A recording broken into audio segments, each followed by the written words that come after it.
for the Pledge of Allegiance, please. Yes, ma'am.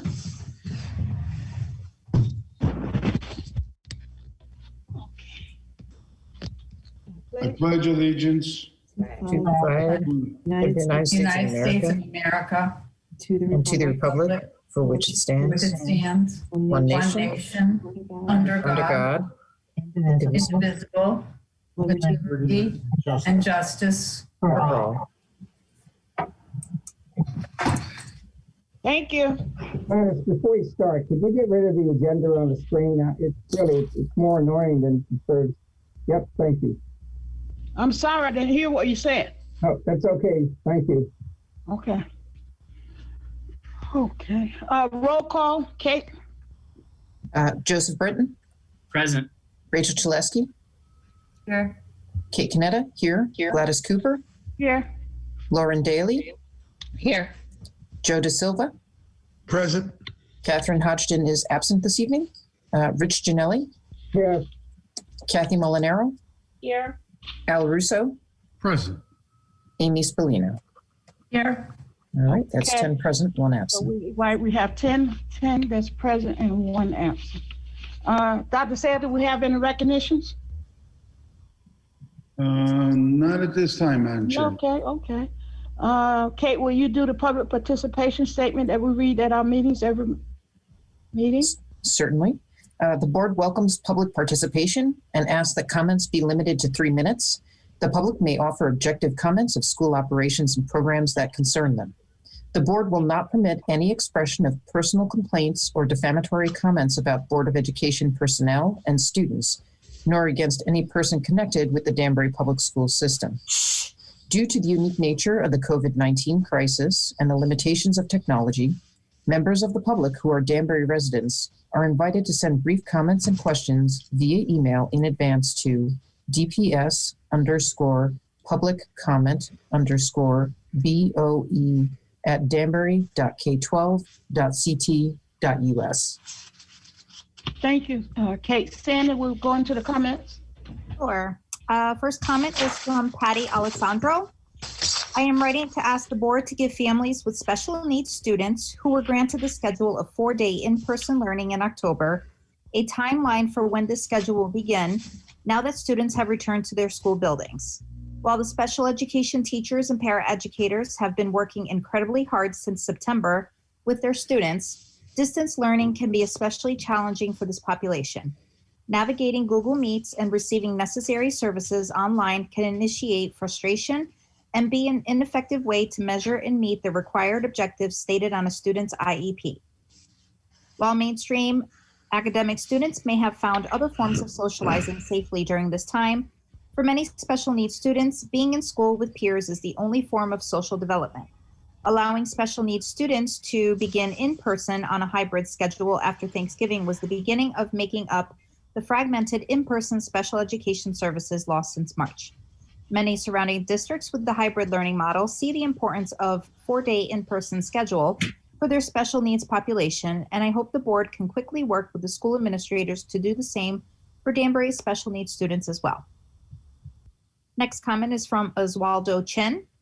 First, I would like to thank you for your service and for all the hard work you put in by making sure that our children's needs are met.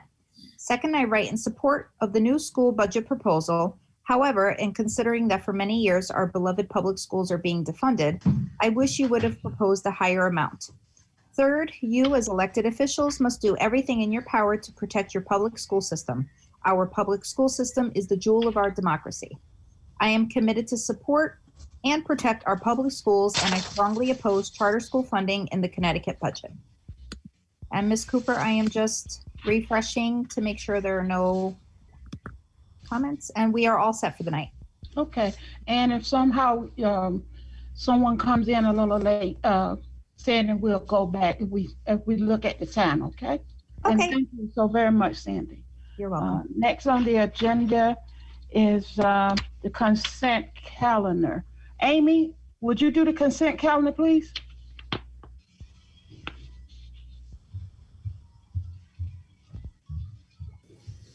Amy, I'm sorry, you're on mute.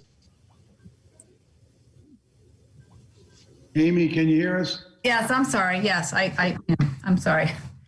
All right, I move that the Board of Education approve the item on the consent calendar, Exhibit 21-14 through 21-17 as recommended.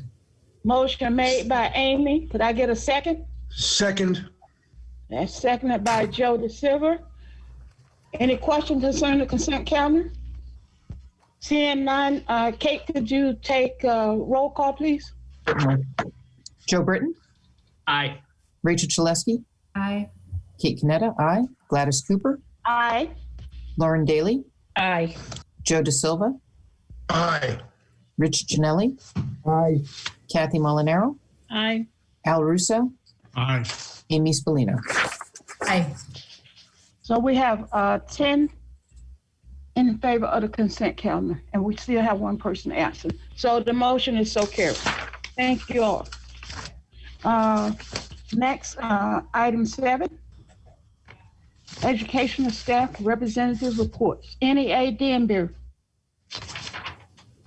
Christy Zalita, Dr. Zalita is not unable to make it tonight. Okay, She sends her apologies. okay, thank you. Okay. And so we don't have anyone here from NEA either? I don't see Aaron on the call. Okay, good, because I can't see everybody that's on the screen. Okay, so we move down to our student rep. Anyone from DHS?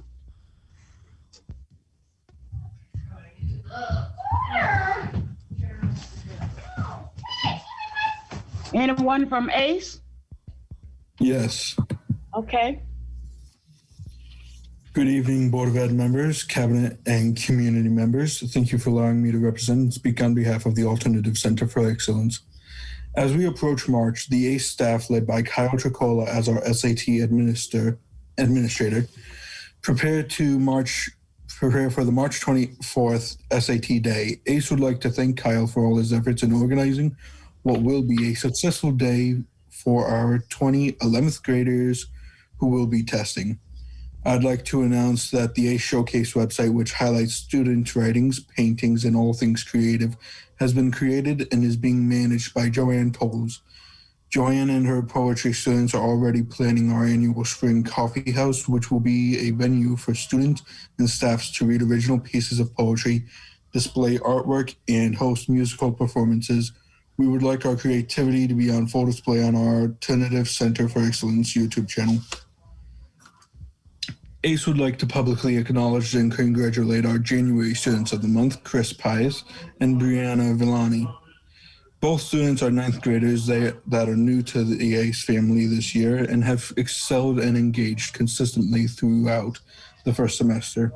Lastly, ACE would like to congratulate our most recent Student of the Week award winners, Laura Medina and Xander Wixon. Congratulations to both of you, and keep up the great work during the rest of semester 2.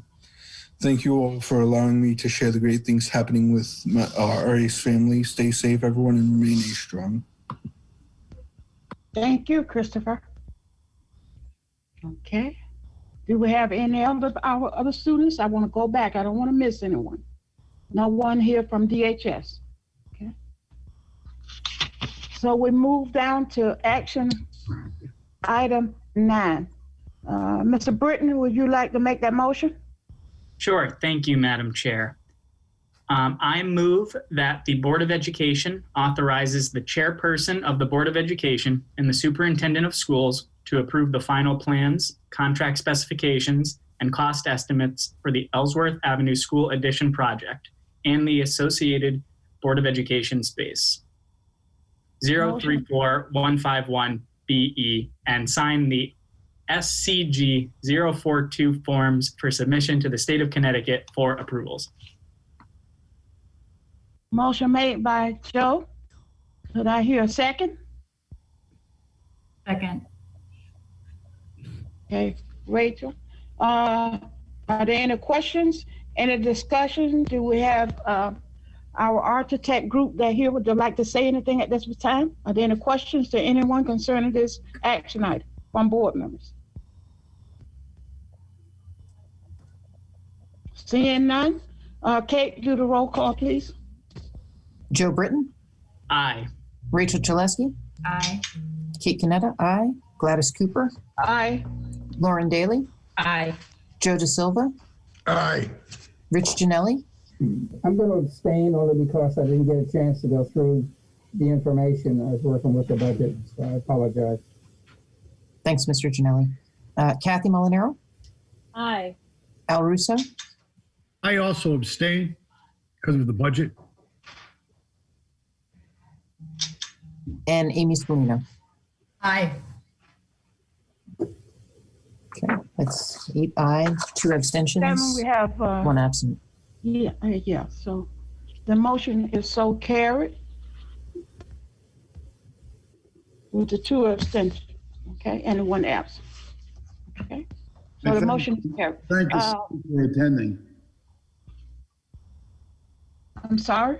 I was just thanking the city folks and architect for attending, for being Oh, present. okay, I was just getting ready to say that and thank the Sites and Facility Committee for putting their meetings together and bringing the information and having their workshop on, I think was last week. And if I make the wrong date, it's because we've been having a lot of meetings and, you know, sometimes we forget, but thank everyone for the input and to help making this move forward. Thank you so very much. Okay. Next on the agenda is action item B. Kate? I will make a motion that the Board of Education adopt the superintendent's fiscal year 2021-2022 budget as presented for submission to the mayor as required by city charter, and for the motion to reflect that the budget was presented on 2/10/21 to the board in the amount of $149,010,641, which represents an increase to the current fiscal year 2020-21 adopted budget of 9.82% or $13,324,651. Second. Second by Mr. De Silva. Any question concerning the motion, concerns, question concerning the budget Yeah, that we'd like to talk about right now? I've got to go. Last night, as a result of the Finance Committee, we had voted unanimously as a result of the workshop to recommend to the full board to accept the budget as indicated here. Okay. Cooper? One point of further discussion, Madam Chair. Yes, Mr. I'm mistaken that we got our final version of this budget today at 5:40 p.m. Yes, yes. I was just getting ready to say that. Okay. I have some things to say as well. I do too. Okay, can we ask our question? Who was first? Go ahead, Amy. Well, I just wanted to say that I really appreciated the PowerPoint presentation that we saw last night and the explanations that we heard about each category. However, I do wish that we had more time to discuss what we will actually be able to include once we take our budget to the city and we have the final number that they'll be giving us. You know, I don't, this is the 4th year I've been doing this and it just feels very rushed. I don't quite understand why it's like this. I know we've had an unprecedented year with the schools, and yet I just feel that it's a rush, and that then once it goes to the city and we possibly, every time I've been here so far, we don't get everything, and I think that's pretty typical across the state, across the nation. But then what will we do, and how will we, with all we heard last night, all the needs, you know, what will we really be able to afford then? You want to address that, Dr. Sal? Well, I think it is the nature of what we were doing and in terms of the information. And normally after the board gives us the okay, then we produce the booklet that everybody gets and goes to the city hall. That you will be getting. Between now and when Mr. Cavo decides the recommendation of the budget to the town, then we'll have an idea of what it is that we're going to spend. Amy, that's always the catch in this thing. Last year, we were able to, we knew earlier because there wasn't a vote, so we were told basically what we're going to get. and then we braided it. I guess we'll do the same thing this year. We talked about this today as a cabinet, because as you know, we have the grant. And if you look at the grant, I sent you the governor's notes today. Mm-hmm. He divided Danbury over 2 years on our $10 million, somehow included it in the ECS. I don't know what that means, but we'll have to look forward, as you just said, whatever we wind up getting, then, how do we get the things we talked about last night? That's the creativity of trying to use the Alliance grant, which, by the way, in the governor's message, looks like we're going to get as much as last year. At least my first reaction. Got to study it some more. So that's what we'll do. And then we can come back to the board and talk about what we can and can't do. The big thing is that supplanting, Amy, that we're able to balance things. Last year, the money we had wasn't all the same. It was leftover money, so we could use differently. So it's going to be a challenge, and we'll get back and let you know what it is that we about getting it late. I do apologize. We could have gotten it to you a little more time, so you could have looked at it. We'll get better at it. Thank you, Dr. Sal. Yeah, and so if I could just add also that the budget that you had in hand about 10 days ago from our first workshop changed in just minor items. I know that you only got the final today, but the presentation last night is matching all the detailed backup that you got today and the detailed backup that you had about 2 weeks ago. We continued to meet, and so the things that changed were relatively minor, but I'm happy to tell you what they are verbally now as well, so you feel comfortable. It was the removal of 3 teachers from the elementary proposal. It was consolidating a category for the curriculum and programming support with humanities. So the dollars didn't change there, but the 2 categories got collapsed, and we added $10,000 for an it's called not an interventionist. One last thing, we reduced the bus request, and so all of that's reflected in the current package. Those were the things that happened over the last 2 weeks as Cabinet kind of refined the budget proposal. And I repeated up, so I apologize that the short time frame this year. So Amy, just if any of the board have follow-up questions, just call Courtney and we can sit down and talk about it. Yeah. Okay. And I think then, so just feel comfortable to do that. And then, and we also look forward to this next series of sessions like last year, because we know that we're going to be braiding. And so a lot of the conversation we've had with the Finance Committee and also just moving forward is 3 things. How do we present the budget to the public and engage the public? And Assistant Superintendent Kevin Walston is engaged with the community outreach, as is Kate, and then anyone else we encourage. And that we're also really going to be mindful of building that braided funding. So Dr. Kazmir has led a few sessions now that we're getting ideas about that 10.1 million CARES funding package, as well as talking about once the governor's budget gets more firmed up, how we're going to handle that additional Alliance increment and lobby the city simultaneously. So there's a lot of work ahead of us to continue to refine what this really means. And that's the good work that, we're going to count on the board to be part of and be timely with, and we'll have all this information already at hand that we've started. The CARES funding is a little quick. It's going to be a deadline of our initial submission of February 22nd. So we do have some work to do between now and then. And, we're glad to have your support in that work. Thank you, Courtney. Thank you, Amy. May I speak?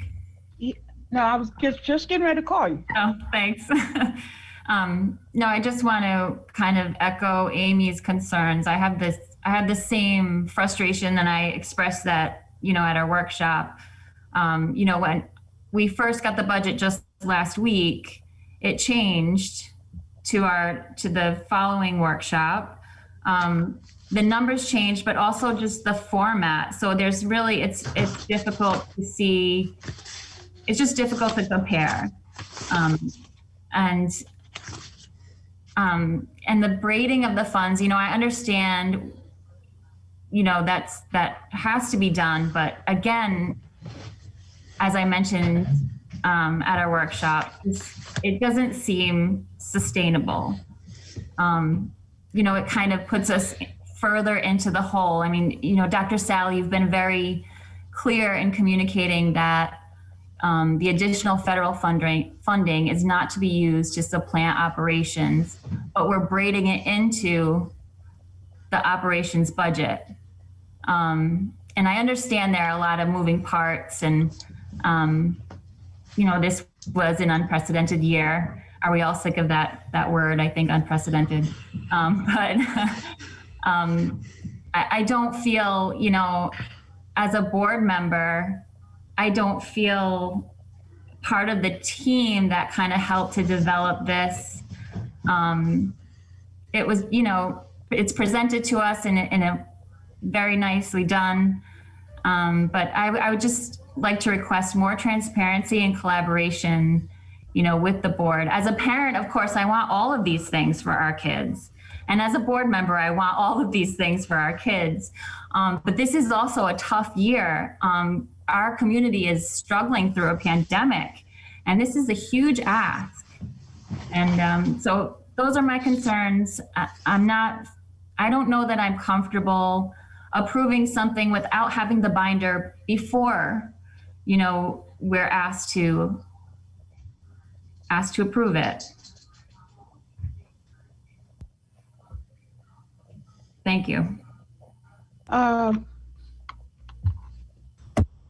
will hope, Rachel, you know, and I know Courtney opened up her office or her telephone, you know, because we're not going into people's office right now, that the concerns and you raised last night, and if there's other concerns, you know, about this budget that you raised tonight, maybe a different type of conversation with Courtney and Mr. Gianelli and Mr. Russo, or whoever you feel comfortable with can answer some of those questions that, you know, we're having. And this has been a sort of a different year, but I've also been on the board to know that at certain points at times that we have received the binder down at City Hall. So, you know, things just don't work out sometime on time the way we would like to do. But I encourage you that if you know, continue to have questions, talk to Courtney, because I know I apologize, Ms. Cooper and Rachel. I was under the impression that the binder is produced after the board votes, because that's when the budget becomes the budget to present to the city. And so I do intend to, everything's ready to go once we get the vote from the board. So I would be able to produce that before it goes to the city. The deadline to the city is the first business day after Valentine's Day. So, you know, if it would make a difference, I can certainly have it to you this week. But we typically don't put that book together until, from my understanding, until after the board votes, because then we have the final budget to prepare. I understand that.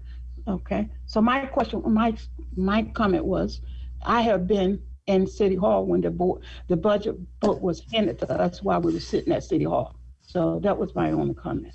So if there's no other questions, anyone else have any questions? Joe? I'm sorry, Rachel, are you done? Go. I don't want to step on the end of your comment. Go ahead. No, it's fine. I just, I think that was Lauren, but. Oh, sorry. In previous years, we've been given, I thought we had we were given the binder beforehand. Maybe I'm mistaken. But I just, you know, if we're not given the detail, how are we supposed to vote on something? But so normally the budget, there's pages in the budget book that can be done. And then until like we move things around, sometimes we'd get tonight's meeting and the board would say, you need more X here or that. And then they would manipulate, redo the budget, put those pages in the budget book and try to get it out. I think maybe we start the finance committee a little earlier next year when we know that. So you really want to talk about it, because when you say what goes in the budget, so much of it is, you know, just moving forward. We know what they are, particularly when we have contracts that we've already negotiated.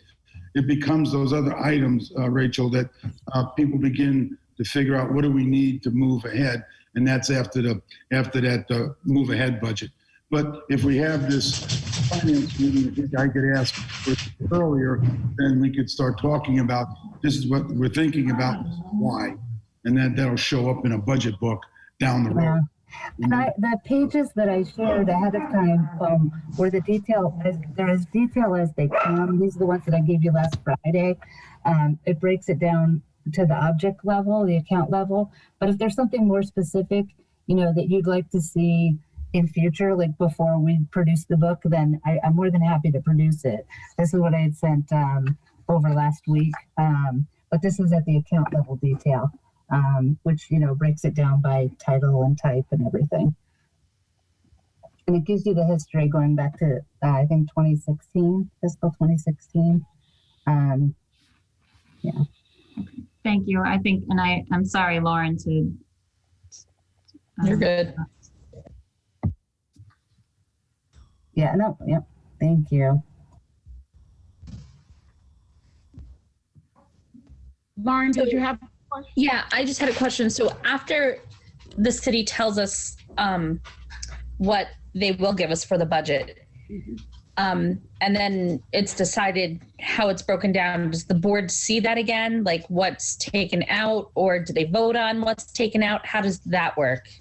What generally happens, the city will say X, and then it goes to the subcommittee of the city, right? And then they either adjust it, they generally just accept it, or if they make an adjustment, it goes back to the mayor's, and then he makes a recommendation. After that, we start putting together what we can and cannot do, and then we can come back and share that with the board about what's possible.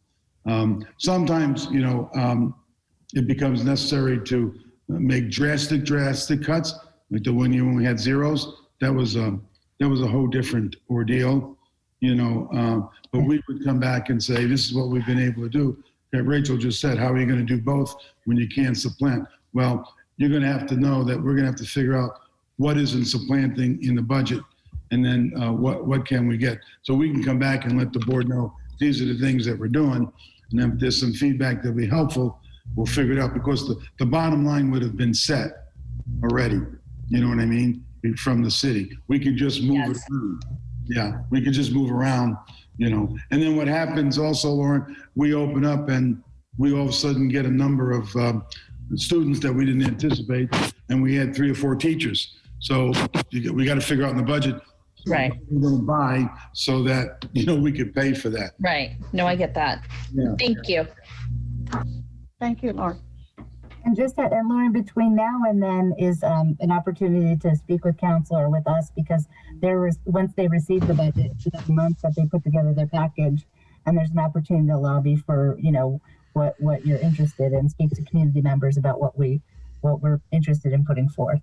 And it's a little bit unique this year in that normally there would be public hearings and they're still deciding how that'll be conducted. Last year, it wasn't conducted at all because an executive order allowed them to just adopt the budget they chose. But we're hoping that this year, at least even if virtual, there'll be able to be public participation and we can give our comments. Okay, thank you. Madam Chair? Yes. Thank you, Madam Chair. First of all, a big thank you to Rich and to Courtney for putting this document together. This is a lot of work. Courtney, especially for the magic that's involved in trying to figure out how to allocate the limited resources we have.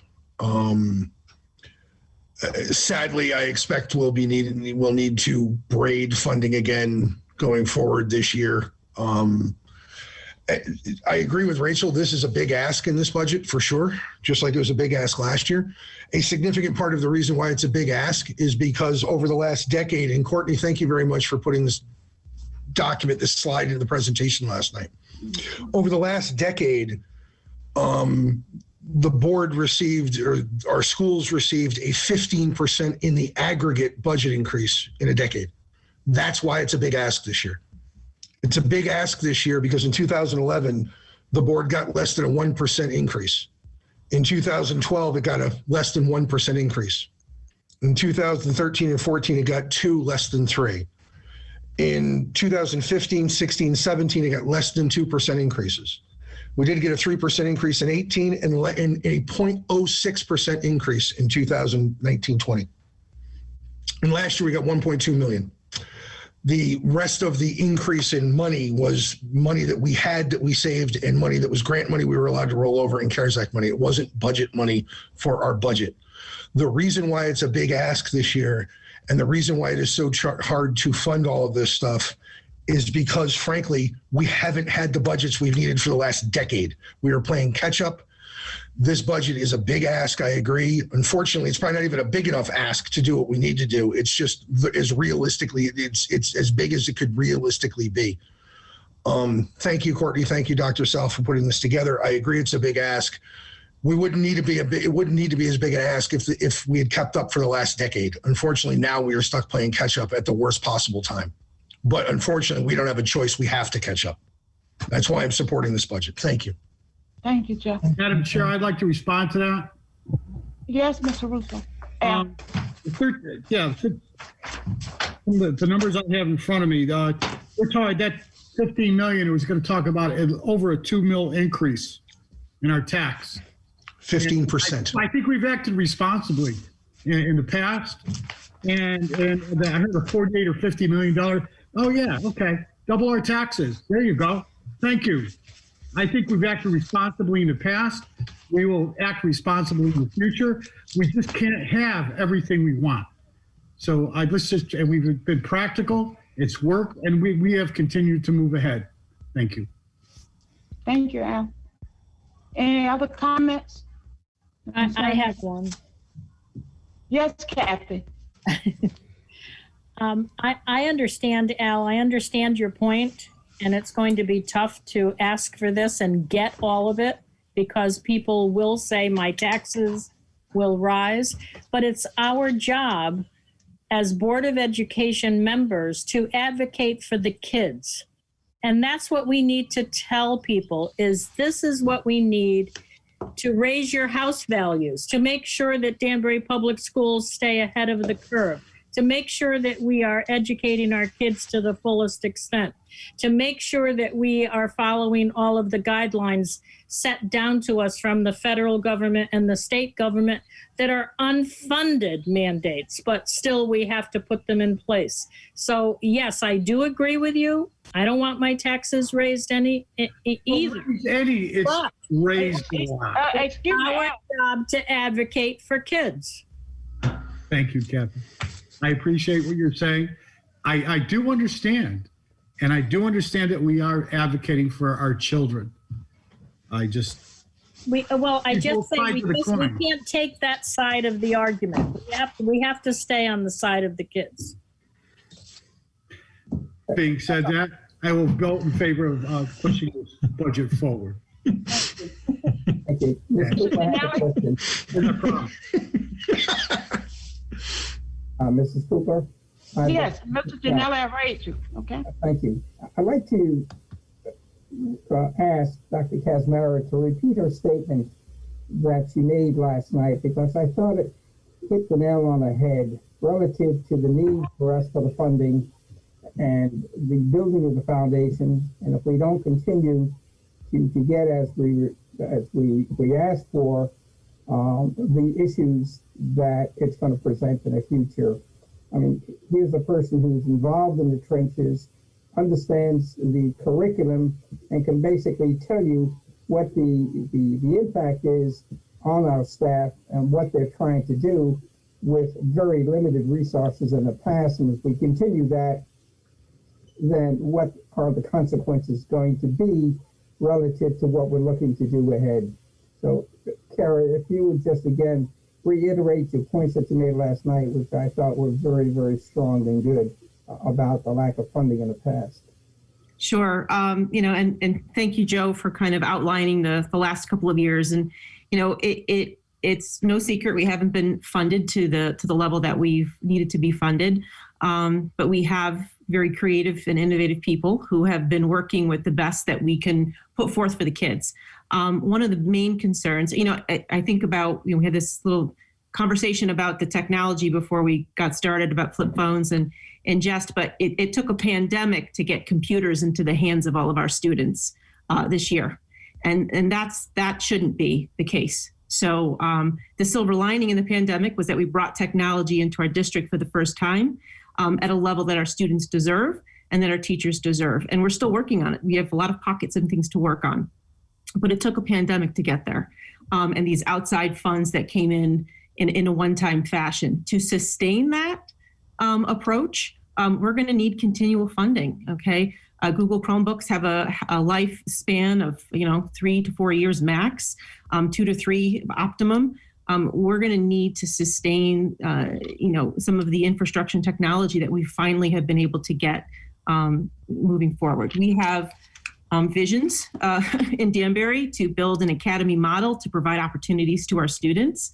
We're going to be opening up a location over at the summit that's going to hold between either 1,200 and 1,300 students. We're going to need to outfit that with staff members and equipment and things moving forward to provide for the resources that we need to give our kids. If we don't start to dig out of the hole to make incremental growth towards the budget this year, I'm not sure how we're going to open and sustain that new satellite location. We have to be able to fund the programs that we're trying to get off the ground now and that we've been doing in the last couple of years in order to be able to even think about opening up a state-of-the-art building and keeping it running. So I'm worried about that cliff. I'm worried about when the building opens, that if we don't start adding and keeping up with the FTEs that we need now with the current budget and the current enrollment that we have now. Remember, we're planning for this growth that's coming upward, that's meeting us at the middle school and will be steady on through the high school. And so we need to start continually moving up like a staircase in our budget when that building opens. I'm very nervous about that. The one thing we don't want to do is open up a brand new building and not be able to fund it or staff it appropriately. So we need the resources. We've, in the last couple of years, with some of the braiding and the work, we've been able to get materials that we have not had in the past in a efficient manner. So by having some of the materials that we've been able to put in, like such as the phonics program and a few others, we're guaranteed some of the programming that students are getting. And that was a little bit difficult in the past to guarantee. So we're on the right upswing. We've got a great crew in place. And we've got a lot of people who are motivated to make change, but we have to be able to support our budgets, and we have to be able to make that opening for that new building and to be able to position our students and our staff well for that. Yeah, Kara, let me just add to that, and the board knows, the perfect storm. You've got the growth, you've got the new building, and you have new graduation requirements, yes, which are 25, which is really, and we mentioned this a few years ago. It's with, let's see, it's this current sophomore class, correct? As when they entered as freshmen. So we're adding every year. I think the number I heard was between the growth at the academy and this, you're talking maybe 24 FTEs, thereabouts, to get it done, that we have to phase in them.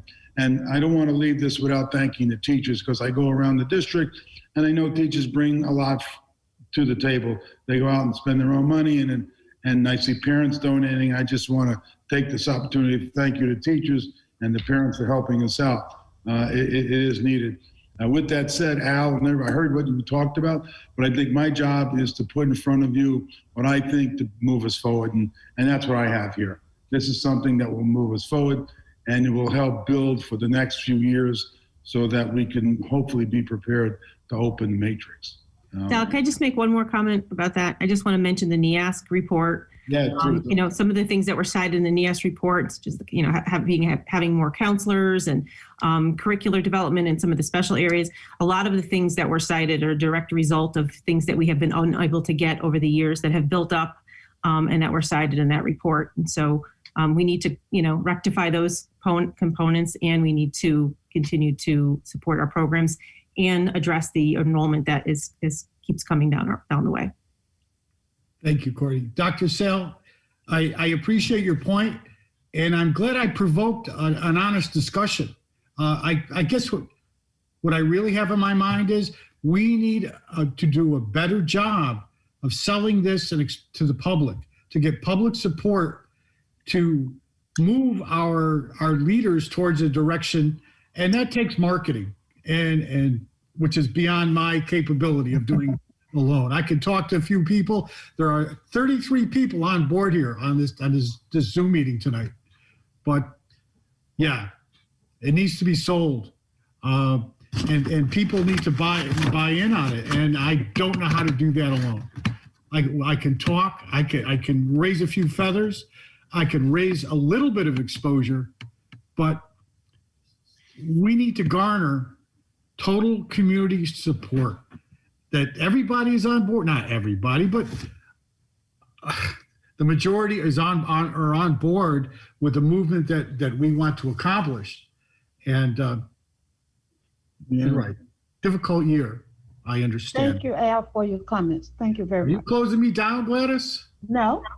Okay. No, I didn't close you down. I want to thank you for those comments.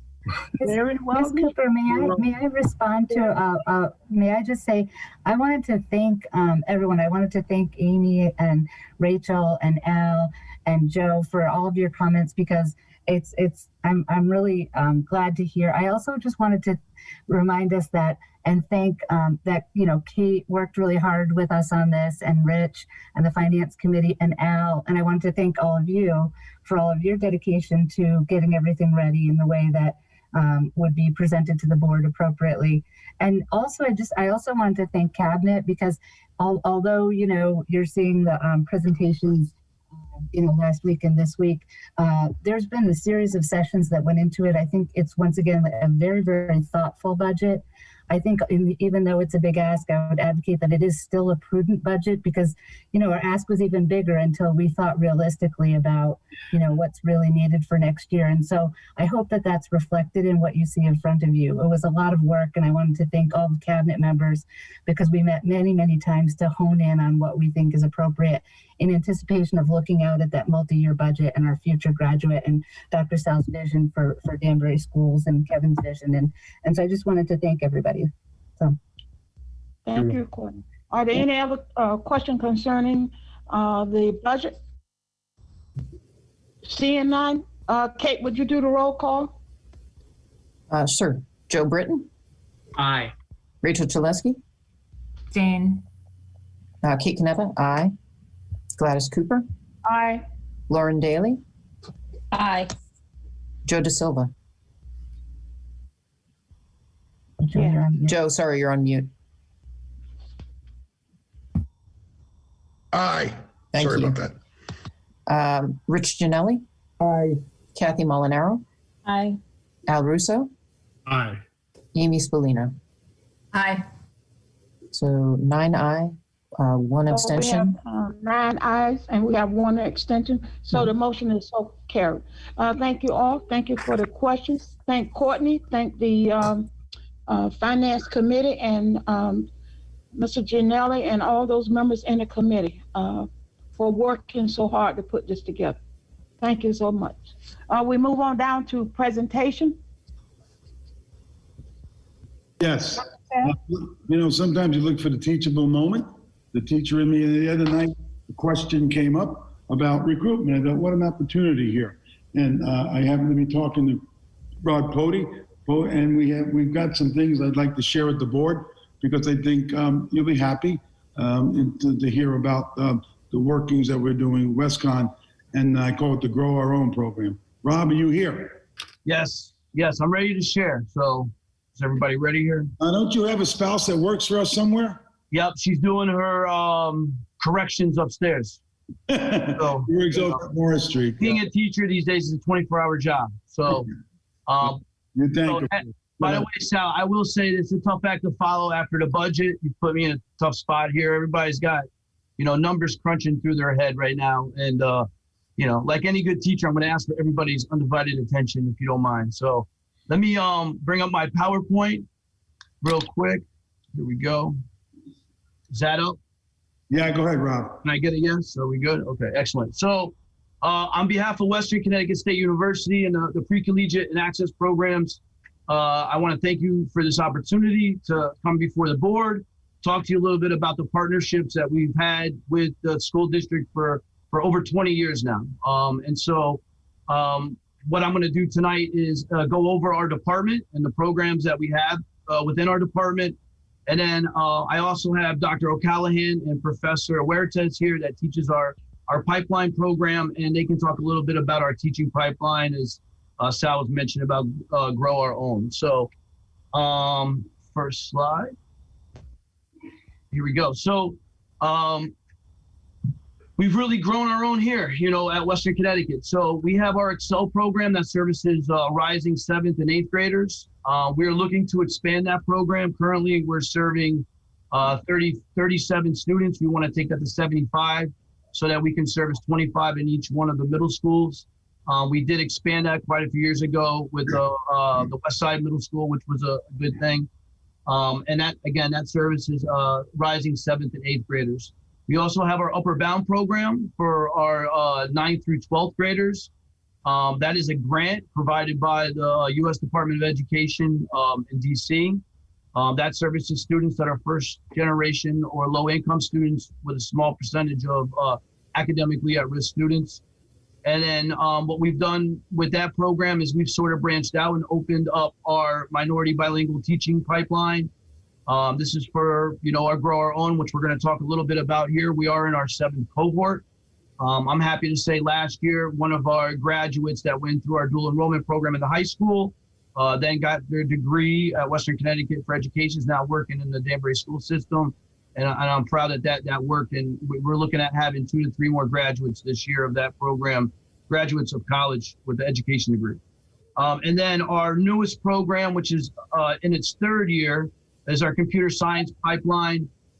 We have roughly 15 to 20 students in that program. That program, similar to the teaching pipeline, where students treat it as a dual enrollment, elective credits at the high school, and they'll get 3 college credits. Moving over to our college programs, we have the Educational Achievement and Access Program. This is for incoming freshmen for first-year students at WestConn. Where we give them some tools to make sure that they can get through. We are taking applications now. I work with admissions to see if students qualify for that. And we're in the process of doing some interviews through that program. And then our last program is PASS, Promoting Academically Successful Students. This comes from the Department of Higher Ed in Hartford. This program focuses on students of color that are on academic probation and getting them off of the academic probation and into a major with the right GPA so that they can achieve their academic potential. So that sort of rounds out our programs, at Western Connecticut through the pre-collegiate access programs. I'm going to go to the next slide now, but while I do this, I'm going to introduce to you Dr. Katie O'Callahan, who's a professor, chairperson for the Educational Psychology Department at Western Connecticut, and Professor Huertas, who teaches the pipeline program for WestConn. I'm going to turn it over to them right now. Thank you, Rob, and good evening, Chairwoman Cooper and members of the board. And on behalf of the department, I especially want to thank Dr. Sal and Mr. Walston for all they have done to support the program. For those that are new to the board, this program was the very first of its kind in the state of Connecticut, so truly innovative. And we began in 2015, and the state liked the program so much that it became the blueprint for all the other programs in the state. And the purpose of the program is to grow our own teachers for Danbury. So we recruit from Danbury juniors and seniors who have an interest in teaching.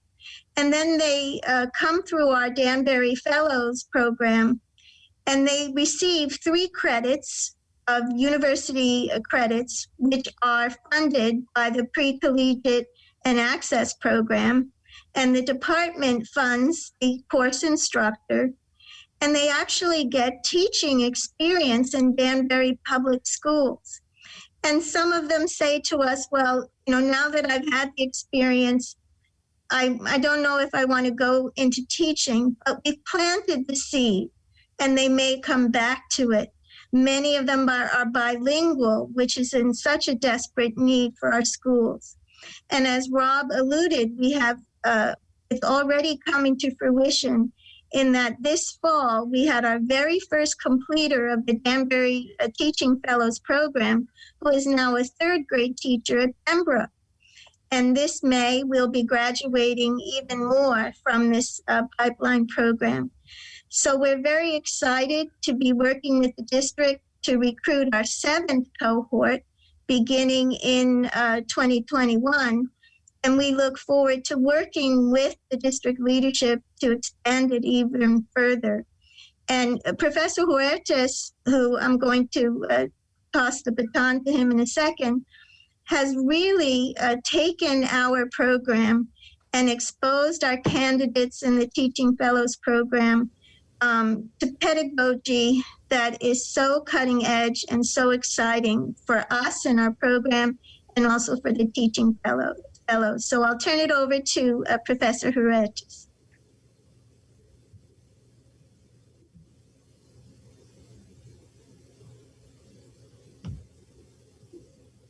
Hector, you're muted.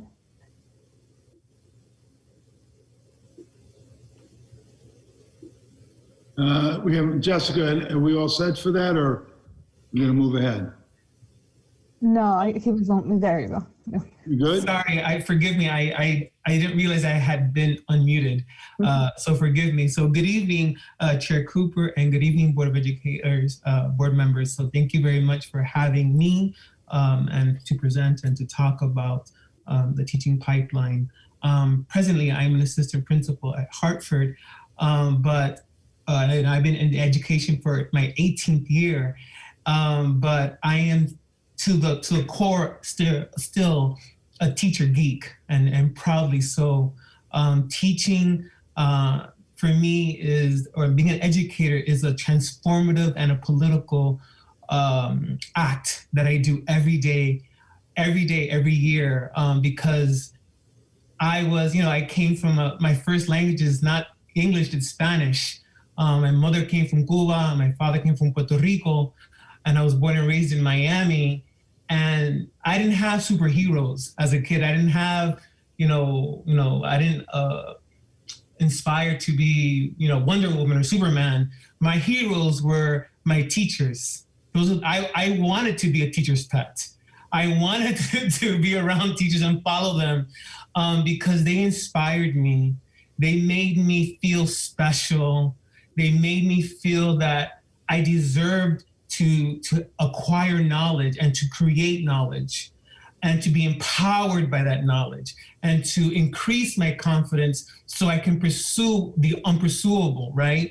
Here I am, I just turned 50 last month, and I'm just, a year and a half away from earning my doctorate. My parents couldn't even have the language to provide that to me, but they instilled in me, through my parents and my teachers instilled in me that I had the possibility. And isn't that what we really do want for our kids, to have that will and that desire and that agency to act upon what they desire? And so what I do in these two classes is try to provide that kind of context to our students of color, to all of our students, so that what they thought was impossible becomes now possible. What becomes a pipe dream becomes the reality. Here I am in 2021. I'm an assistant principal at a school. I have an office, and I can help people transform their lives. And it becomes not only a job, but it's my vocation. It's my vocation. I do this from corazón, from my heart. And I try to do that for the kids in the pipeline so that they can be that transformative agent for those students too. Because if I open that door, I have to keep that door open so more people can come in. Because they have to, I can't close that door behind me. I always must leave that open. And I keep those courses available. I have these courses so that that conversation is not only had, but it sustains them so that they can go on further in the future. So I'm sorry that I got a little bit too excited about this stuff, but this is my love. This is where Hector grows. And so thank you very much for listening to me, and may have each of you an enjoyable evening. Thank you. Thank you for being excited about education, and thank you for being excited about working with the young people and tell them that they can go as far as they want to go. Thank you very much. Thank you, Chair Cooper. Rob, you have more? Sure. So, what I wanted to do next is introduce to you Jessica Cornell. She is our Assistant Director of our department. And the programs that I talked about earlier, actually, I'll go back to them, the Excel program, the Upper Bound program, the teaching pipeline, as well as the computer science pipeline. We are in the process of recruiting right now and increasing some of those numbers in the middle school program, as well as in the teaching pipeline as well. And I'm going to turn it over to Ms. Cornell to talk to you about our recruiting efforts so that you guys can now be our messengers to get the word out so that we can get as many students, reviewing their applications as possible. Thank you, Rob. Good evening, Chairperson Cooper and members of the board. I thank you for the opportunity to address you all. So, can you hear me? Jessica, can you hear me? Yeah, we can hear you. Can you hear me? What you did before you did this job? Oh. So I was actually an educator. I was teaching at Westside Middle School, Spanish, and then Rob recruited me so we can help create more teachers. So yes. So Rob took you away from us. Is that what I hear? Yes. I just wanted the board to realize. And where did you go to school? Where did you go to high school? Well, I went to Denver High School, and then I went to Westcomb for my undergrad and Central for my master's. And I'm actually in my second year for my doctoral degree. So hopefully, we're so proud of you. Thank you. Appreciate it. I wanted to know what you were about. Oh yeah, thank you so much. I really appreciate that. And this is the reason why we love our programs, because I was a student in the program. I came from Ecuador at the age of 12. Parents didn't know English. I didn't know English myself, and I was a student at the Upper Bound program at the high school level. And now I have the honor of working and helping other families who maybe are in the same boat, who are the first ones to go to college, who maybe come from low-income backgrounds, and teaching them that, things are possible, that they can make it to the college piece, and they can go to any college that they want, not necessarily Western. So we're currently recruiting for rising 7th, 8th, and 9th graders. We have reached out to all the middle school counselors. They know about our programs. We have a great connection with them. We also have reached out to some community programs in Danbury, such as the Jericho Partnership or, some of the churches. And we're having our first info session on Friday from 5 to 6 virtually. So we would love if you know anyone in the public schools, or if you know, or any other organization that maybe can share that information, definitely reach out to us, check our website. And then we do have a Facebook and Instagram account where we post stories or things that we're doing. So really appreciate that. And for the minority teaching pipeline in computer science, we usually start recruiting on April 1st. So right now it's only for Excel and Upper Bound, and the application will be open until April 1st. And then for the minority and the computer science, we'll start on April 1st. Thank you. Yeah. Rob? Yes. Here we go. Yeah, I'm here, Sal. Yep. Here we go. Okay. All right. Hey, I just I thought we'd take an opportunity for this, Rob, because I think I've been seeing things that that we're not recruiting, and I think people need to know there's been a lot of work being done, substantive work with our kids, growing our own, and because of your leadership. And Jessica and the university with Catherine and Hector. I get it, Hector. Okay. It really make a difference to keep our kids. And we have found when we try to recruit outside of Danbury, it's very hard to bring folks here. But if we could light that spark Hector talked about in Danbury, you got these kids, these youngsters like Jessica want to stay in Danbury, and they have immediate connection to the community and to youngsters and families, which only breeds more and more success. So I'm just very proud of the program, and I wanted the board to an opportunity to hear what it is that we're doing. And I'll keep quiet, and maybe a few have some questions if it's okay for that. Okay, Rob? Sure, sounds good, Sal. Thank you. Thank you for that, by the way, too. Does any board members have questions? Oh, come on. Yeah, thank you, Kate. I don't know if I have a question for you, Rob, but I did sit in on when you guys did a presentation not too long ago, and I was really impressed with the manner in which the students were speaking about what was going on in the program. You guys are turning out incredible students, and I just want to commend all of you on the work you're doing, because I think it's going to make a big difference as we continue to put our efforts into this. Thank you. Yep. Yeah, Kate, thank you. You know, one of the things I want to say I'm most proud about of my staff, that includes everybody, you know, from our secretary to Ms. Cornacci at the high school as our site advisor, and to Ms. Zuccarado who's working, is we had a 7-week summer program during COVID. You know, we are the typical bread and butter of our program is a 6-week summer component that would start 2 weeks after, you know, they're done with high school. And then we would run through the summer and give them the month of August off. Last year, we gave them some time off. Then we ran a 7-week summer component that butted up against the academic year. And so we haven't stopped moving. We did do the teaching pipeline last summer and in the fall. So that continued to move forward. And I think that's what puts us in a good position today, in April 1st, to recruit some more for that teaching pipeline as well. So again, you know, we're all educators. I hired all educators. Now that I think about it, you know, Jessica, you know, has a master's in education. Hector has a master's in education. I have a master's in education. So I think that helps us a lot in the job that we, and Katie, of course, I'm sorry, you know, but you have a master's in education, you know, and that helps us a lot to get this job done, you know, because we understand students and we understand teachers, understand the counselors and everything that we're going through. And I think that really helps us out a lot. And I have a question to ask. Go ahead, Kathy.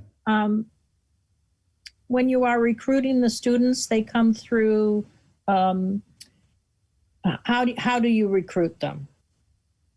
I mean, well, I'll give you an example. Rob, why don't you talk about what we're going to do next week or in 2 weeks? I'm doing a lot in 2 weeks. With the students that have graduated, are we going to interview? Sure. So I mean, question. Yeah, but are they recommended by, who are they recommended to? So there's many different ways. So Jess will talk about one way, I'll talk about another way. You know, through the Excel program essentially services as a feeder program to the high school component. At the middle school, the counselors, advisors, we also have teachers that work with us at all 3 of the schools that help identify students that would qualify for the program. And so that's one component. The other outreach component, Jess, go ahead. Why don't you talk about that? So especially for the minority teacher pipeline computer science, we meet with all the counselors at Danbury High School. We explain the program, and then they send out emails through Naviance, or since they hold their junior meetings, they know maybe the students and the careers that they're looking at. So we get names through that as well. We also reach out to classes such as like the child development class, because maybe they're interested in being teachers, the infant toddler class, maybe psychology. So just to see, you know, if maybe they know some of the teachers maybe some of the students who want to go into teaching. And I mean, before COVID too, we would go in the cafeteria and just have a big sign, who wants to earn 3 college credits? Because that's the main thing, you know, they earn 3 college credits for. And how is it funded that they earn the credits? So it's a partnership. Yeah, it's definitely a partnership between, you know, the public schools, the WESCON, as well as our office. So I mean, is it through grants? Yep. Yes. Okay. Yep. Okay. So the origination of the teaching pipeline came from the Department of Education in Hartford. It came in through seed money, and I worked with, you know, Sal and Bill, you know, when Bill was here, to try to secure some of that seed money. The problem with seed money is that it tends to dry up, right? And they expect for the district to absorb the cost. Because I do have a federal grant that targets students, and they believe in dual enrollment courses, because the data shows if you have a dual enrollment course, you're more likely to go to college and complete college. And that specific grant, the goal is for students to go to college and complete a 4-year degree within a 6-year span. So that's one of the things we have to report out on our performance report and things like that. So, that's how we've done some of the recruiting, if that answers your question. Yep, that's fine. Thank you. Excellent. And how about this? And coming to the Board of Ed and talking about it, and hopefully you guys, spread the word as well.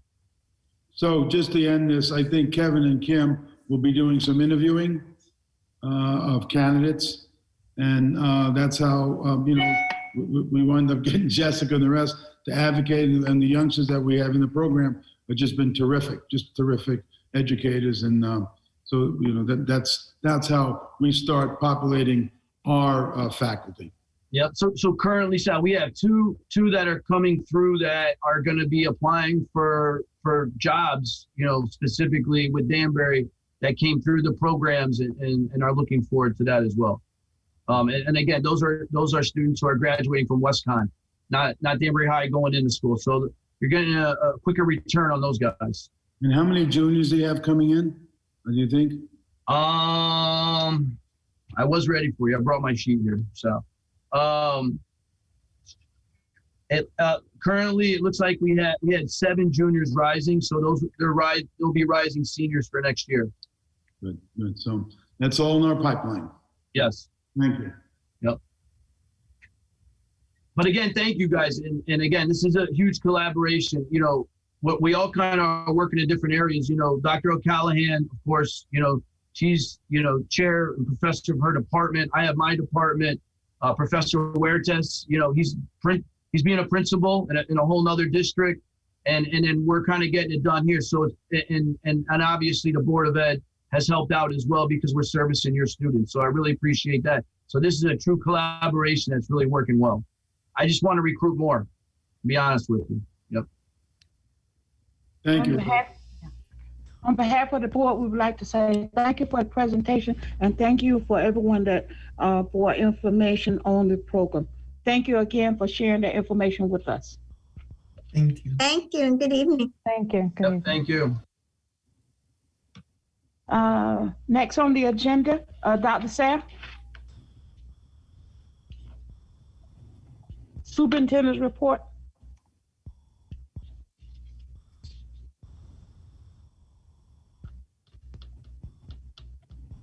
So you're on mute. Yes, I'm on mute. Thank you. Best part of me. You've heard a lot about the portrait of the graduate and things that we're doing. I think at some point we'd have a larger discussion about it. But for the boards, we just had another meeting. Amy, you've been there. I know you listen in. I think you can witness we've done the group has done a good job of outreaching, doing focus groups, and talking about, when you rise and leave this school system in Danbury as a high school student, what skills and attitudes should that person have? And I'm just really proud of the work that they're doing and the way they're going about doing it. And I know Kevin talked to board member and also talked to Gladys about maybe we ought to have a workshop about it, just so you get the whole gestalt, and it'd be great for you to have. So that'll be coming. I just wanted you to be aware. Your representative, I believe, on that is Amy. Amy, I don't know if you have any comments you want to make just quickly about it, or Kevin. Sure. Thank you. Thanks, Dr. Sal. I didn't know what I was getting myself into when I signed up for the Portrait of a Graduate. And they have been, it was going in one direction when I first started a couple of years ago, but then they kind of have picked up with another facilitator who's really taken us, she and the team, right? The team of people have taken us through, I think once a month we're meeting. We've done focus groups. We break out into small groups on our Zoom call. And, now we're drilling it down to the 5 or 6 qualities, that we want all of our students to have. Kevin, I see you smiling there.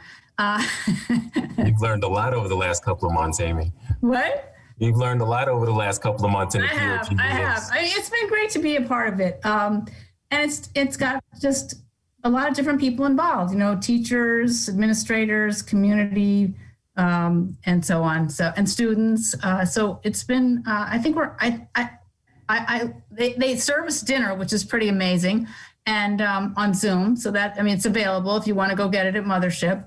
But I just like that really everybody's committed, basically committed to meeting that once a month, and we're getting the job done, and we're about to, we're getting there. I think by the spring we'll have it. Yeah. So graduate, but I would like to do a workshop. I think that would be an awesome thing to do for the board. Go ahead, Kev. So Dr. Sal, I do have a quick share with the board and the community. Before I do, I just wanted to say to Professor Huertas, who I have not had the opportunity to meet in person yet, but and I think Kate will agree, if you want to get an idea of what a portrait of a graduate looks like in Danbury Public Schools, you look at the students that he has worked, our students who he has worked with in that program, and you would not think these were high school students. You would think they were graduating seniors from college and not potentially graduating seniors from high school. So you did an amazing job. Just wanted to thank you for your encouraging words tonight. I think Dr. O'Callaghan has left us for the evening, but her vision on this project has been amazing. Rob, you and Jess, we appreciate your partnership and leadership in this effort. So I just wanted to thank you both. Thank you very much, sir. So here is the share. And thanks for that wonderful introduction. I also want to say, because I know it was important, and Kara, thank you for grabbing me today and saying, hey, let's make sure we're collaborating on this. I wanted to make sure, this is like a 3 or 4 page slide, by the way. Let me just start there. Secondly, I wanted to make sure we connected the dots for the board and for the community, understanding how this theoretical portrait of the graduate begins to connect to the work, to curriculum, to experiences for kids. And so I want people to begin to understand the connection between the POG, the portrait of the graduate, and what this means for actual kids' experiences. So here's the update. And so you might recall, we had some work initially around our vision and our mission statement. So I just wanted to start there quickly. These remain unchanged, but it has kind of anchored us in our work with our POG work. And just to be clear, that the adopted policy, the policy that this board adopted around equity and diversity, is also apparent. And Amy will tell you, equity has been mentioned and discussed as part of our POG work, and resonates throughout all of these discussions. The portrait of the graduate, just as try to put together or identify a definition for you, and it represents Danbury's vision. And when I say it represents Danbury's vision, what we have folks from higher education, we have parents, we have teachers, we have administrators, we had students. We don't have students at this point, but we will re-engage students again. We have folks in the business and industry, and all of them have helped to inform Danbury's vision for the 21st century skills, character traits, and or social emotional competencies that students will need to succeed in college, career, and in life. Right. And so these are the attributes or categories that Amy was referring to, that we've landed on thus far. And so over the last several months, we have surveyed our community. We have met as a coalition. We have met as big, large focus groups. And these are the 6 categories that we have landed on for our portrait of the graduate thus far. And when I say thus far, there might be modifying of this language, but these are the 6 categories that have been produced from all of our outreach. And that's a communicator, collaborator, innovator, a thinker, someone who advocates, and a self-reliant learner. And when we talk about communicator, we're talking about communication can come in many different forms. Graduates need to be able to communicate their own thoughts and emotions, as well as effectively engage with the thoughts and emotions of others. A collaborator, graduates need to be able to work well with others to solve problems and create solutions. Collaborators are respectful and open-minded to the ideas and opinions of others. An innovator requires problem solving and creativity. A thinker, associated responses also include flexible thinker, adaptive thinker, diverse thinker. Skills include analyzing and evaluating information, detecting bias, and determining source credibility. An advocate, the highest form of celebrating cultures and diversity, is to protect them. Advocate for the diversity and difference in others, even when it's not aligned with self-interest. Advocacy is tied to isn't just tied to just culture, but can apply to any type of difference in diversity. And last but not least, a self-reliant learner is emphasis on the growth of the learner over time and the use of skills to transform life for self and others. Persistence and reliance are key. And as you can see, a lot of thought has been put into this language thus far. We will continue to massage this language as this work continues to develop. We have, the way it works, we have a coalition, which is kind of a tight group in which Amy is on. We have representatives from our schools, teachers, and administrators. And so that coalition, we invite a bigger stakeholder group from higher education, from industry, et cetera. And so there's 35, 40 people in that big group. And we get their feedback to help inform this language. Let me just walk you through our next steps. And so here's kind of a timeline for our Portrait of the Graduate. Initially, we did pause for a while when the pandemic was at its zenith, if you will. And when we felt and we realized that the pandemic was not going away, and we were going to continue in this remote learning platform, that it was time to re-engage our community. And we did, and quite frankly, I think we've had a lot of success. And so from now until March 1st, we will be engaging the community in focus groups to examine the categories and descriptors that I just shared with you. From March 15th, the coalition, we will have a big coalition meeting to look at the results of the focus groups to further shape the categories and descriptors. And so we'll get feedback from what I just showed you on a previous slide. And then the real exciting stuff begins to happen. We'll bring in a graphic artist and begin to discussion to help visualize what we've developed. We'll set up a second round of focus groups to be held before our April meeting. And then in April, we will use the results of the focus groups to finalize the categories and the outcomes, right? And so now this begins to slowly begin to look like a poster for the community and for all of our schools, and really begin to become something real that we will be looking to present to you soon. And May 4th, that will be our final coalition meeting to approve our Portrait of the Graduate and then talk about next steps. And in our next steps, we are proposing a board workshop for May 12th. That is currently an evening for a Board of Ed meeting, and we're proposing a workshop prior to the Board of Ed meeting. Our coalition members will be part of a presentation to the board and the community. And then we are asking that at the subsequent Board of Ed meeting that the board consider endorsing the proposed POG. Between May 12th and June 1st, we'll be finalizing action plans and action plan slideshows,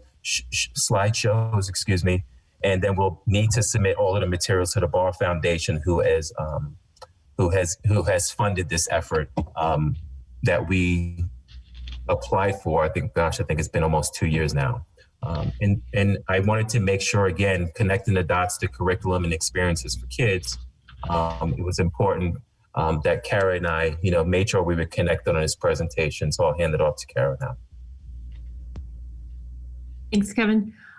So just to kind of, as Kevin said, to connect the dots a little bit, running concurrent to the work on the Portrait of the Graduate this flows into B in my report. I just want them to know it. Go ahead. Yes, okay.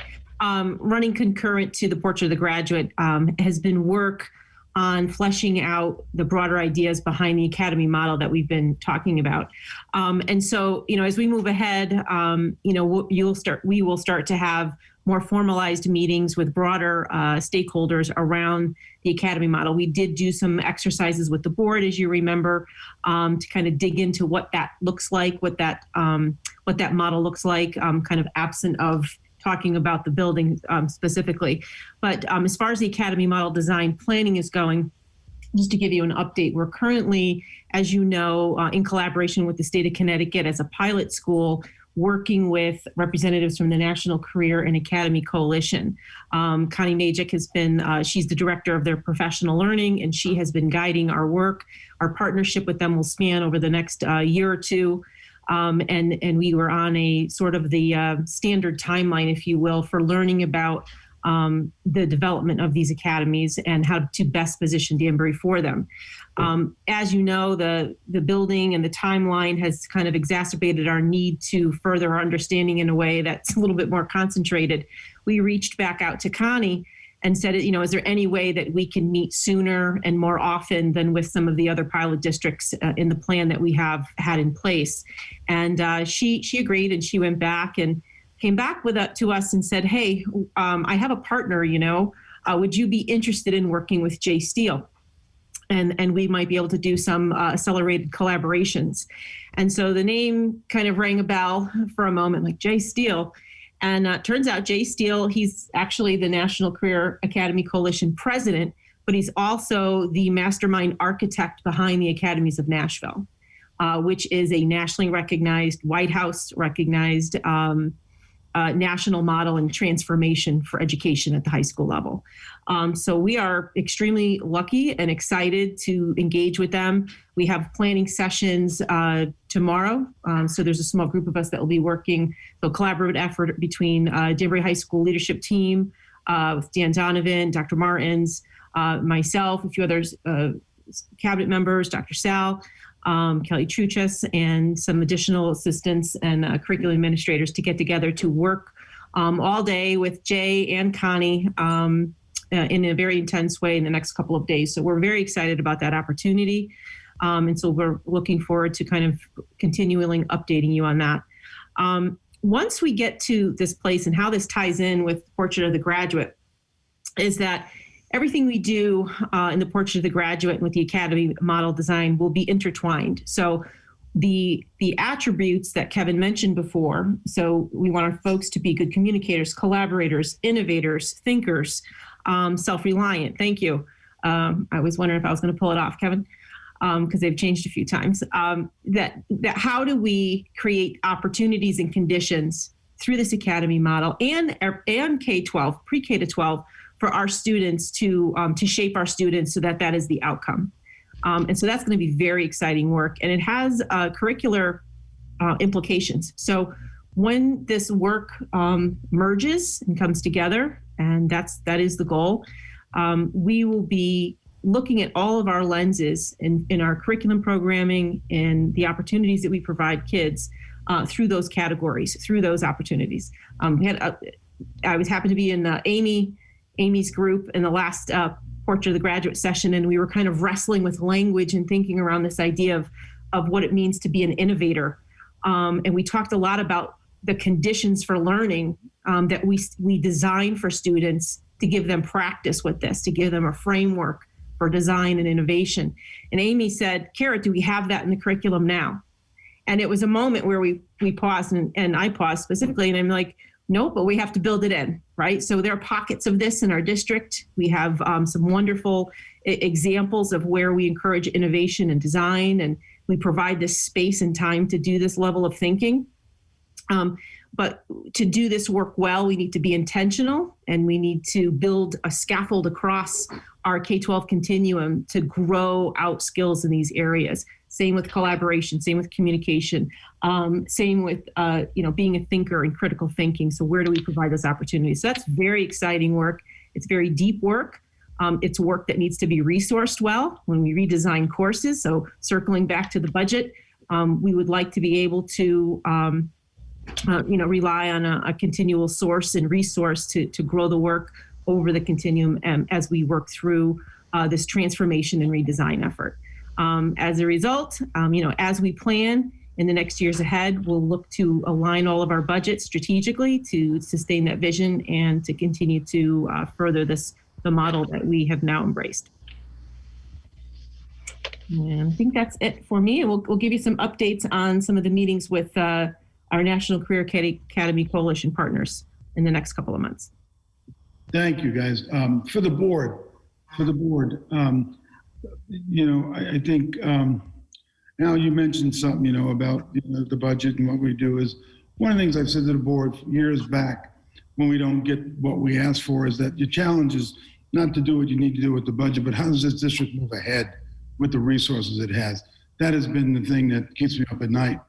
And when you don't do it on financial resources, you do it on the backs of people like Kara and Kevin and Kim and Kelly and my folks that were in at the high school with Melissa, and it's on their backs. And then Ann, Dr. Mead, who's on here, searching out, as you heard, grants. So we get grants. So that's been what we have been able to do, is when we don't get it, it's not about, which would have been real easy, throwing the towel.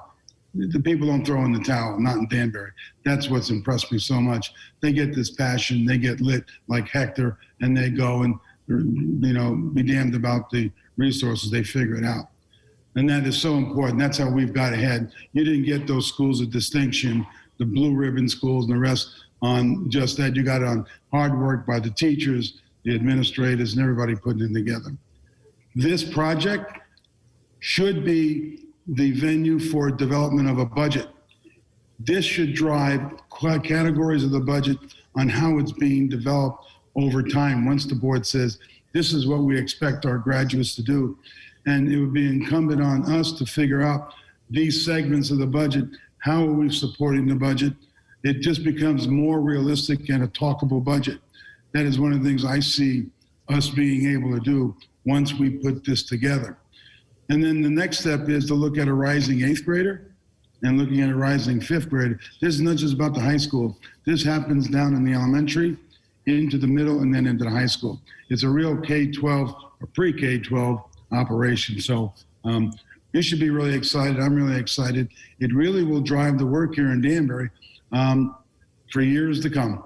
And the summit is just another place. That's what it is. But it's what's going to go on inside based on this work. So thank you all for doing it. And I just wanted to share that with you tonight. And you can see the workshops will be coming up. The other thing I have on the agenda is opening school. We've opened. I've been kind of saddened on Monday and Tuesday. It seems the pattern of closing school happens every 7 days, and those kids got hit with it, and it's been too bad. But we have opened. The middle school now has been moving about. They started that this week after 2 weeks of kind of figuring out this is what school is like. These are the rules. This is how we move around. This is how we do social distancing. This is how we act when we're grabbing and going and on the bus. So we're moving about. So that's going well. Yes, we're being challenged. Kids and teachers are being quarantined, and that's on our website. And that'll be the way we do business. The good news is I am seeing the infection rate at 4 weeks ago. I think I mentioned it last time. It was like 172 per 100,000. And with a lot of angst and people upset with us, we waited instead of implementing right off after the holidays. And what I'm seeing now, as of today, we're down to 42 per 100,000. That's a substantive change. So I'm glad we waited.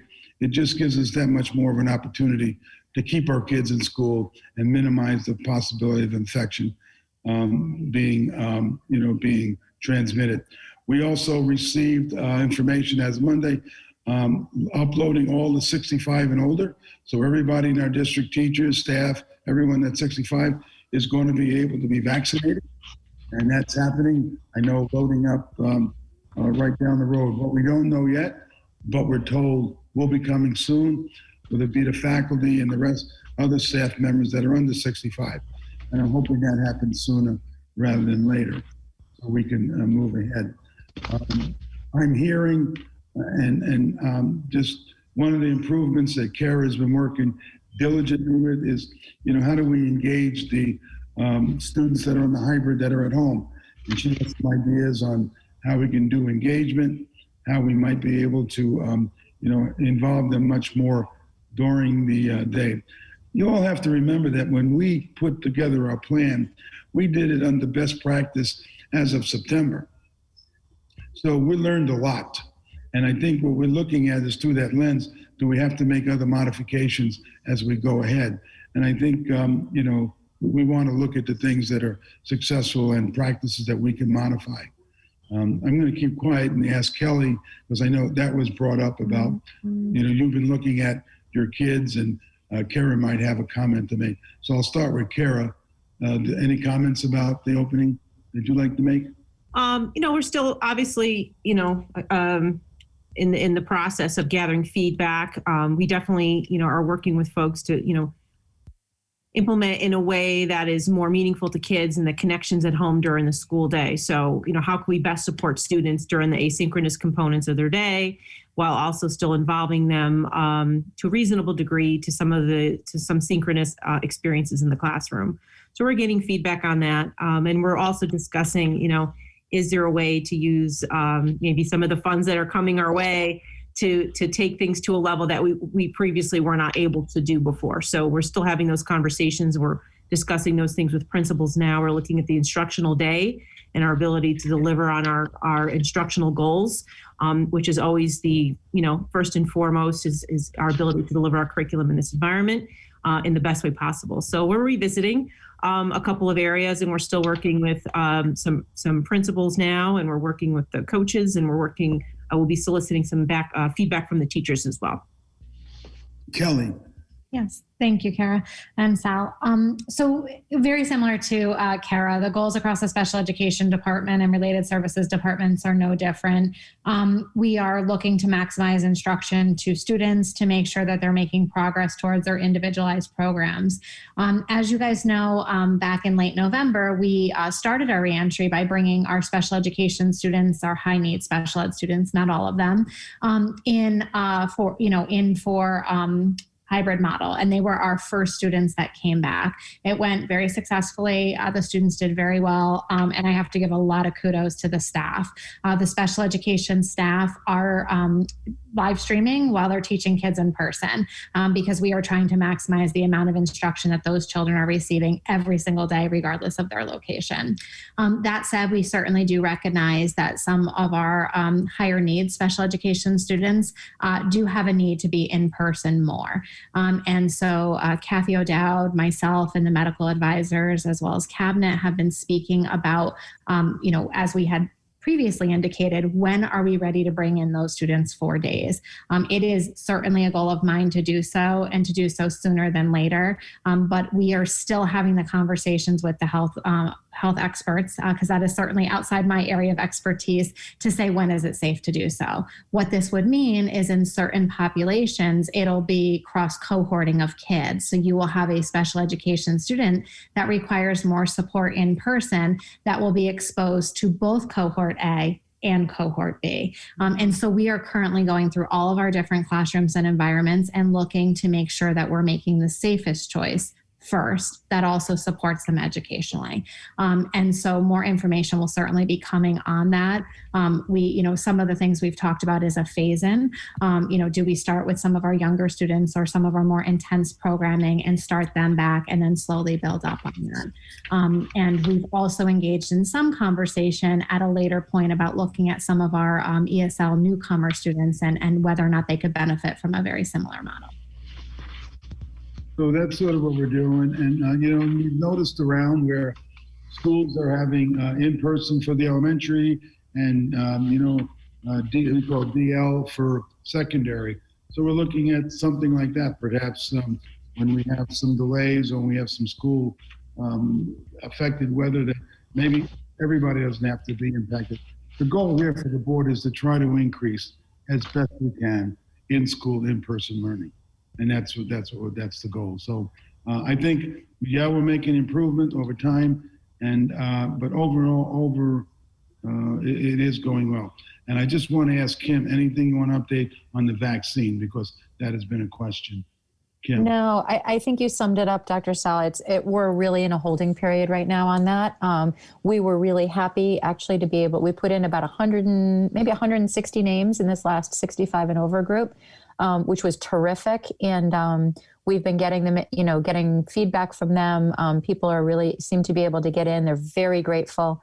I'm fielding a lot of questions about what's next, and we just don't know the answer. So we just continue to push out as much information as we have. And I think, to be honest, I think people are just comforted by sharing whatever we know. And we're just in a little bit of a holding pattern now on the vaccine. So, Kevin, anything? You got to come off mute. I think Kara and Kelly covered it with the opening. Okay, so I guess we've got it covered, and And that's all I have.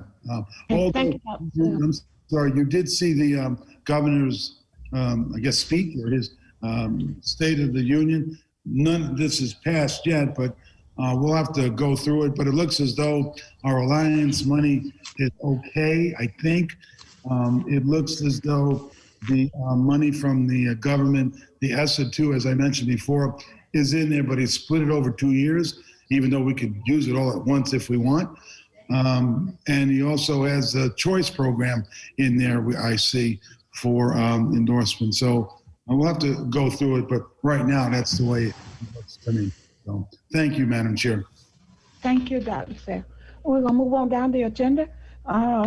Board Chair report. I don't have anything right now. Do we have any of our committees? We had quite a few of our committees report some tonight, but do we have any committees that would like to report tonight, other than the one that have already reported?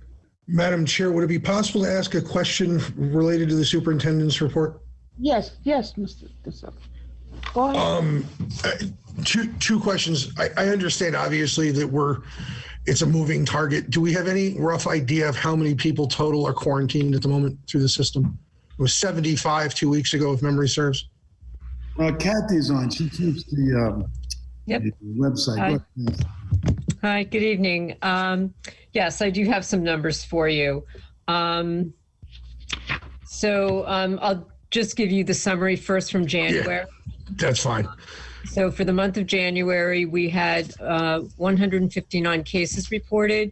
We had 229 close contacts identified, and 243 were in quarantine.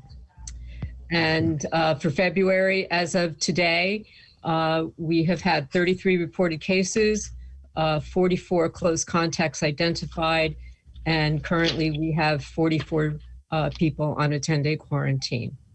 Thank you. So the quarantines, and I will also share with you, the quarantines that we had out at the end of January, beginning of February, everyone has returned and there has been no reported positive cases. So there has been no in-school transmission. Fantastic, thank you. Okay. That was one, and then one quick question for Kelly.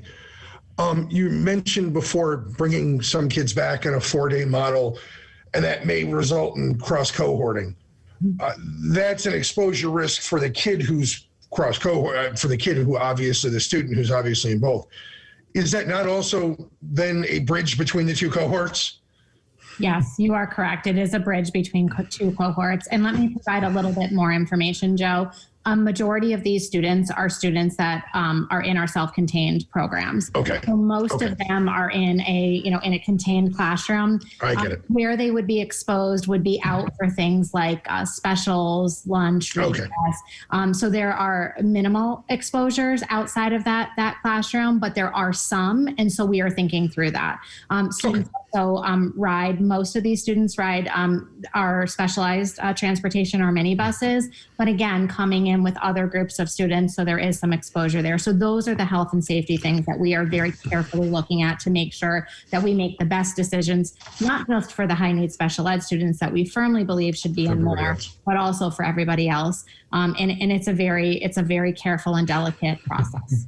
Sure, thank you. Mm-hmm. That's it, thank you, Madam Chair. Thank you. Are there any other questions? We'll move on down. I don't have a question, but I have some committee updates. Okay. Just want to mention that the city building committee met yesterday.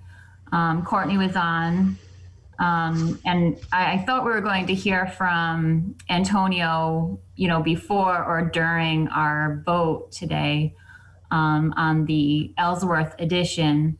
But just to share my notes, there are 3 phases of construction. General construction, FF&E, and playscape phase.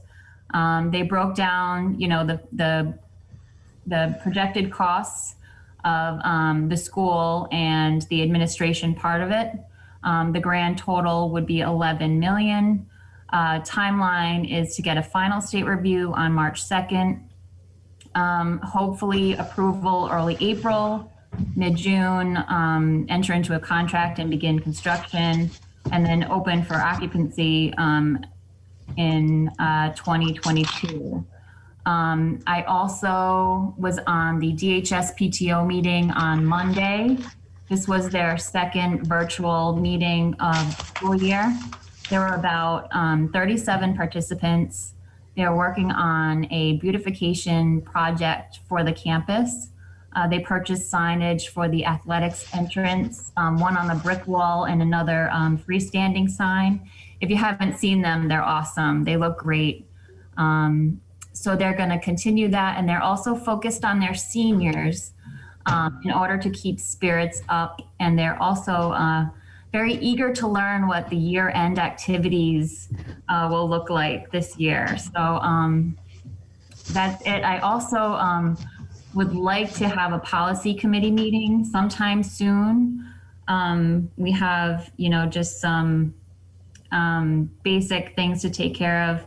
And we have 2 SPED policies, I believe, that need to be updated. And then we really need to continue our the policy audit and get back into a regular routine of meeting monthly to continue that.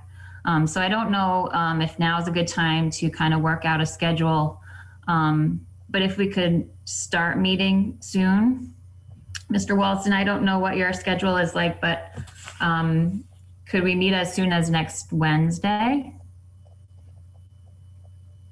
Yes, that works for me. And the policy committee members, does next Wednesday work? I think I can do that, yeah. You're thinking like 6 o'clock, like we used to do, Rachel? Yeah, does that work for you? Yep, I can do that. Okay. Is it still going to be on Zoom? Yes. Yeah, I can do that too. Yeah. Great. So we'll set a date for next Wednesday at 6. Kara, can you post it, please? Okay, thank you. And then I also just want to ask, I see some council members on the meeting and very appreciative of their involvement and wanting to be here. But were all council members extended the invitation in the Zoom? And, we already have, over 30 participants on the meeting. So I'm just wondering if this is a board meeting or a council meeting. It's a board meeting. What do you mean? I'm lost. There's a board meeting. Is that what you mean? Yes. Oh, yeah, it's a board meeting. I would just like to thank Councilman Santos and Salvatore for taking the time to be with us.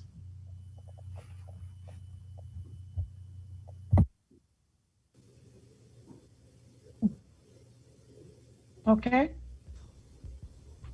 Anything else, Rachel? No, I think that's it. Okay. Thank you. Mm-hmm. Are there any other reports? We know we haven't, because of the virus, there's other committees that's going to come out in a little bit, probably next month, that we'll be able to get a much better selection and more information from our committees. But thank you all that are here that made the reports and all the workshops that we've had and those committees that have reported. If there's no other discussion, I need a motion to move into executive session. So moved.